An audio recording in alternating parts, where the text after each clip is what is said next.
Bonjour les amis, j'espère que vous allez bien. Je suis heureux de me retrouver aujourd'hui avec vous pour partager ensemble cette pensée du jour, faire du mal de bon cœur. Pensez-vous qu'il est normal ou qu'il est possible de faire du mal de bon cœur inconsciemment? On fait du mal, mais inconsciemment, parce qu'on pense même faire du bien. N'hésitez pas à me dire ce que vous pensez en commentaire.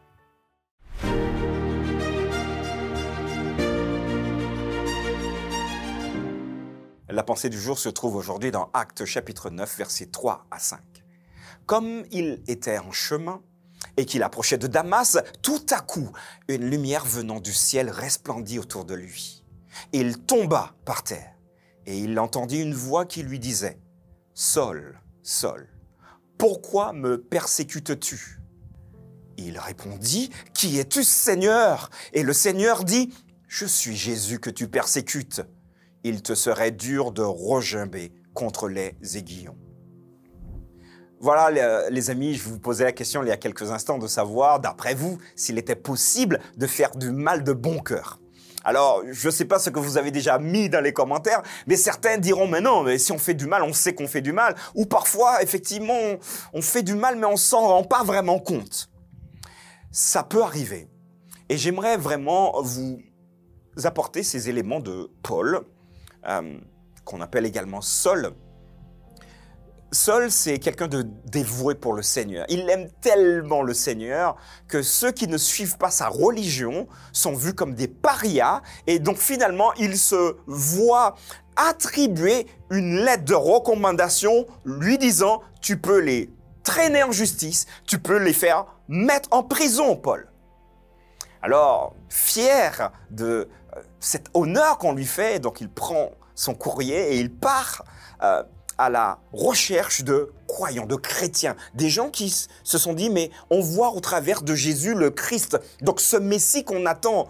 Et finalement, il nous a donné des enseignements et nous voulons nous engager dans ces enseignements. Alors Paul, il n'est pas content parce que pour lui, ces enseignements sont de l'hérésie pure. Il traque les chrétiens, entrant dans les maisons, jetant papa, maman, parfois enfants à l'extérieur, les emmenant devant le juge ou encore en prison. Et Paul, sur donc le chemin de Damas, Damas étant une ville, il s'est dit « Waouh, voilà une belle ville, je suis sûr que là-bas, il y aura des chrétiens, je vais m'en faire mon affaire ». Mais l'histoire ne se termine pas comme il voudrait que ça se termine. Le texte nous dit ceci. Paul, donc sur le chemin de Damas, va voir arriver une lumière venant du ciel. Intéressant. Il voit donc cette lumière, il ne comprend pas. Et pourtant, il se pince. Non, mais je rêve pas. Et cette lumière est tellement présente, tellement puissante. Peut-être que cette lumière le traverse son corps, son cœur, je sais pas. J'essaye d'imaginer. Il tombe à la renverse. Et là, il se dit, non, là, c'est pas normal. Je suis bien vivant parce que je suis tombé, je me suis fait quand même mal. Et il va dire, mais t'es qui en fait? Parce que dans cette lumière, il entend, pourquoi me persécutes-tu? Paul est interpellé, Saul, donc il est interpellé. Pourquoi me persécutes-tu? Mais il va dire, mais en fait, t'es qui? Je te connais pas. Je te connais pas. Moi, je suis en mission pour Dieu. Et là, la voix va lui dire, tu es bien sûr en mission pour Dieu, mais je suis Jésus que tu persécutes. Et il te sera dur de regimber contre les aiguillons. Un aiguillon, je ne sais pas, bon, imaginez-vous, prenez le doigt et mettez dans les côtes de quelqu'un, là, comme ça, vous allez voir ce que ça fait. Mais Paul, Dieu voulait, au travers de l'action de Jésus à ce moment-là, le redresser.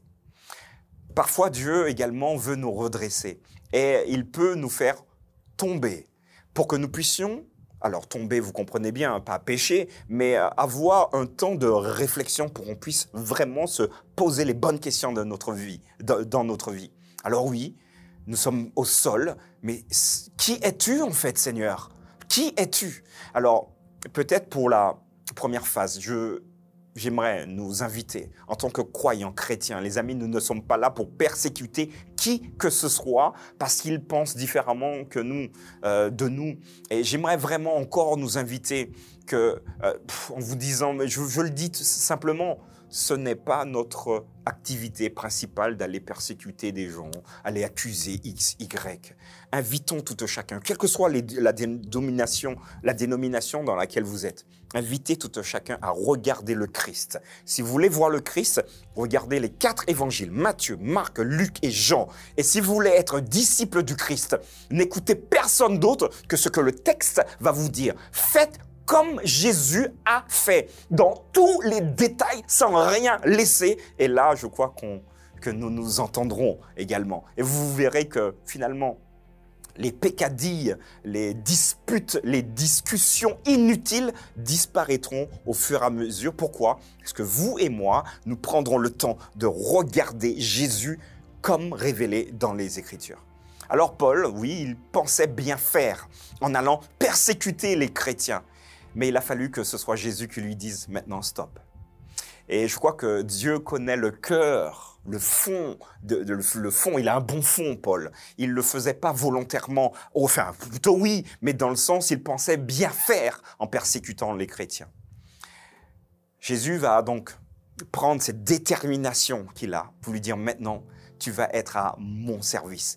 Et quand vous lisez la suite de l'histoire, Paul va mettre autant d'énergie dans maintenant la présentation de l'évangile, donc la bonne nouvelle.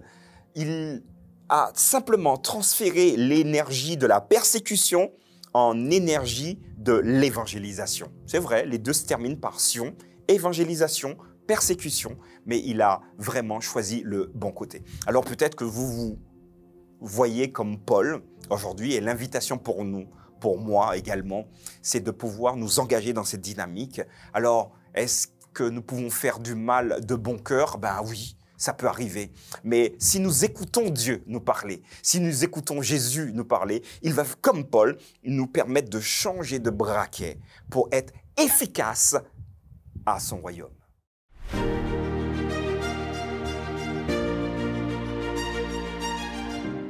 Voilà les amis, j'espère que ça a été pour vous. Voilà une histoire un peu dramatique, en tout cas pour Paul. Mais nous pouvons en tirer quelques enseignements. Ne soyons pas comme lui finalement. Et mettons notre énergie à propager le royaume de Dieu. N'hésitez pas à mettre un pouce juste en dessous de la vidéo. Ça nous fera plaisir. À commenter également, à dire Amen, à me dire si vous êtes d'accord ou si peut-être le texte est très riche. Si vous avez également des perspectives supplémentaires, n'hésitez pas à nous le mettre en commentaire. Rendez-vous demain pour une nouvelle pensée du jour.